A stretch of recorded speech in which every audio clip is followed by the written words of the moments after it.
American പൗരത്വം റദ്ദാക്കാൻ Trump ഭരണകൂടം പുതിയ നീക്കങ്ങൾ നടത്തുകയാണെന്നാണ് റിപ്പോർട്ടുകൾ. വിദേശത്ത് ജനിച്ച പൗരന്മാരുടെ പൗരത്വം റദ്ദാക്കുന്നതിനുള്ള നടപടികൾ ശക്തമാക്കാൻ US സിറ്റിസൺഷിപ്പ് ആൻഡ് ഇമിഗ്രേഷൻ സർവീസസിന് നിർദ്ദേശം നൽകിയിട്ടുണ്ടെന്നാണ് പുറത്തുവരുന്ന വിവരം. 2026 സാമ്പത്തിക വർഷത്തിൽ പ്രതിമാസം 100 മുതൽ 200 വരെ പൗരത്വം റദ്ദാക്കാനുള്ള കേസുകൾ നീതിന്യായ വകുപ്പിന് കൈമാറാനാണ് ലക്ഷ്യമിടുന്നത്. ഇത് വളരെ അപൂർവമായി മാത്രം ഉപയോഗിച്ചിരുന്ന ഒരു നിയമപരമായ നടപടിയുടെ വലിയ തോതിലുള്ള വിപുലീകരണമാണ്. ഈ പുതിയ നിർദ്ദേശമനുസരിച്ച് സ്വാഭാവികവൽക്കരണ പ്രക്രിയയിൽ വഞ്ചന കാണിച്ചവരെ കണ്ടെത്താനും അവരുടെ പൗരത്വം റദ്ദാക്കാനും USCIS ഉദ്യോഗസ്ഥർക്ക് നിർദ്ദേശം നൽകി. ജൂണിൽ പുറത്തിറങ്ങിയ ഒരു നീതിന്യായ വകുപ്പ് മെമ്മോ പ്രകാരം കുറ്റവാളികൾ, മയക്കുമരുന്ന് സംഘാംഗങ്ങൾ, സാമ്പത്തിക തട്ടിപ്പുകാർ, ആക്രമികൾ എന്നിവർ ലക്ഷ്യമിട്ട് പൗരത്വം റദ്ദാക്കുന്നത് ഒരു പ്രധാന നടപടിയായി ഉയർത്തിക്കാട്ടിയിട്ടുണ്ട്. എന്നാൽ കുടിയേറ്റ വിരുദ്ധ വികാരങ്ങൾ വർദ്ധിച്ചു വരുന്ന സാഹചര്യത്തിൽ ഈ നടപടികൾ ദുരുപയോഗം ചെയ്യപ്പെടുമോ എന്ന് കുടിയേറ്റ പ്രവർത്തകർ ആശങ്കപ്പെടുന്നുണ്ട്. മെക്സിക്കോ, ഇന്ത്യ, വിയറ്റ്നാം, ഫിലിപ്പീൻസ് എന്നിവിടങ്ങളിൽ നിന്നുള്ള പൗരന്മാർക്ക് ഇത് കൂടുതൽ ബാധകമായേക്കാം. കാരണം ഈ രാജ്യങ്ങളിൽ നിന്നുള്ളവരാണ് ഏറ്റവും കൂടുതൽ അമേരിക്കൻ പൗരത്വം നേടിയെടുത്തിട്ടുള്ളത്. 2023-ലും 2024-ലും മെക്സിക്കോയിൽ നിന്നുള്ളവരാണ് ഏറ്റവും കൂടുതൽ പേർ പൗരത്വം നേടിയത്. ഇന്ത്യ 2ാം സ്ഥാനത്താണ്. അമേരിക്കയിൽ ഏകദേശം 26 ദശലക്ഷം സ്വാഭാവിക പൗരന്മാരുണ്ട്. ഓരോ വർഷവും 1 ദശലക്ഷത്തോളം വിദേശികൾ അമേരിക്കൻ പൗരത്വം നേടുന്നു.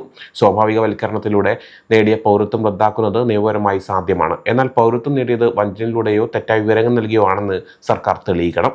ഇതിന് ശക്തമായ തെളിവുകൾ കോടതിയിൽ ഹാജരാക്കണം. മുൻകാലങ്ങളിൽ പൗരത്വം റദ്ദാക്കുന്ന കേസുകൾ വളരെ കുറവായിരുന്നു. 1990 മുതൽ 2017 വരെ പ്രതിവർഷം ശരാശരി 11 കേസുകൾ മാത്രമാണ് ഉണ്ടായിരുന്നത്. ട്രംപ് ഭരണകാലത്ത് 4 വർഷത്തിനിടെ 100-ലധികം കേസുകൾ ഫയൽ ചെയ്തു.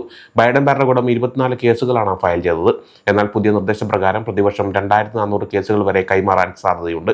ഇത് മുൻകാലങ്ങളെക്കാൾ വളരെ കൂടുതലാണ്. പൗരത്വത്തിന്റെ വിശ്വാസ്യത നിലനിർത്താൻ ഈ നടപടി ആവശ്യമാണെന്ന് ഭരണകൂടം പറയുന്നു. തെറ്റായ വിവരങ്ങൾ നൽകി പൗരത്വം നേടിയവരെ കണ്ടെത്താൻ ഈ നടപടി സഹായിക്കുമെന്നും പ്രത്യേകിച്ച് മുൻ ഭരണകൂടങ്ങളുടെ കാലത്ത് നടന്ന കാര്യങ്ങൾ പരിശോധിക്കുമെന്നും USCIS വക്താവ് പറഞ്ഞു.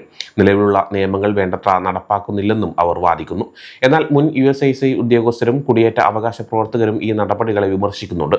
ലക്ഷ്യങ്ങൾ നിശ്ചയിക്കുന്നത് ഈ നടപടികളിലെ രാഷ്ട്രീയവൽക്കരിക്കാൻ ഇടയാക്കുമെന്നും ഇത് പൗരത്വം റദ്ദാക്കൽ എന്ന ഗൗരവമേറിയ നടപടിയെ ഒരു സാധാരണ ഉപകരണമാക്കി മാറ്റുമെന്നും അവർ പറയുന്നു. പൗരത്വം നമ്മുടെ ജനാധിപത്യത്തിന് വളരെ പ്രധാനപ്പെട്ടതാണെന്നും അതിനെ ഒരു അളവുകോൽ വെച്ച് സമീപിക്കരുതെന്നും മുൻ USCIS ഉദ്യോഗസ്ഥർ അഭിപ്രായപ്പെടുന്നുണ്ട്. ഈ ലക്ഷ്യങ്ങൾ തെറ്റായ നടപടികൾക്കും ദുരുപയോഗത്തിനും കാരണമാകുമെന്ന് സിവിൽ ലിബർട്ടി ഗ്രൂപ്പുകൾ ആശങ്കപ്പെടുന്നു.